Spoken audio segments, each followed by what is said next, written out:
The year is 2050 and the location is Växjö in Sweden. Birch Bob is all alone, surrounded by the sad remains of his friends and his memories of the past. Birch Bob is lucky, some people would say, but Birch Bob does not feel lucky. He feels sorrow, loneliness, and very vulnerable, with no one around him to support and protect him. The next storm could be it for him. When Birch Bob looks around, he can see much further than he could before. A terrifying view of the chopped down friends and family. He is all alone now in this graveyard. You see, just 50 years ago, Birch Bob was surrounded by all sorts of species. These species were insects, birds, fungi, and rodents.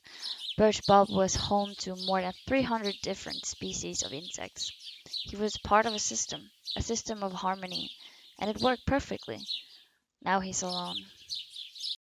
All this did not happen from day to another. This happened over more than 80 years.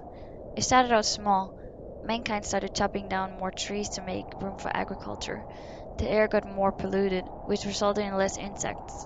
The soil quality weakened due to microplastics in the soil. In recent years, it's gone fast. Technology has evolved to make up for the loss of nature. Now there is no need for insects to pollinate, it can be done with a machine. The newest disaster is the creation of a mutilated pig/cow. It provides food for most of the world, since it has become impossible to grow crops safe for human consumption. The world now consists of rural area and farms for the mutilated cow/pig. There is no longer room for nature, and apparently no need for it either. Why waste space on us when you can replace us with money-making machines? Yesterday was a good day. A human came to visit me. He was looking for surviving trees. When I spotted her, I got nervous. Usually humans mean death and destruction for species like me, but she was different. She had created a machine that allowed her to communicate with me. I had never seen that before, since no one would bother creating a machine like that nowadays. We talked for a long time. She asked me what a perfect world would look like to me. I was kind of startled by the question because I had not dared to think such things for a long time.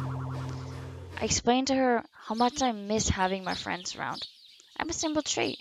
I do not lust after riches or materialistic wealth. How I just miss being part of something bigger than myself, something that makes sense and does not need humans to sustain itself. It made me feel whole. I used to have an important role in this system. I even received an award for Species of the Year back in 2000. That's 50 years ago now. 50 years ago since I was really happy. The human listened to me and said she will do everything in her power to give that back to me. I do not know if I believe her. I mean, after all, what can she do? The world has already changed so much. There's no room for us anymore. But I have a tiny bit more hope now. Yesterday was a good day.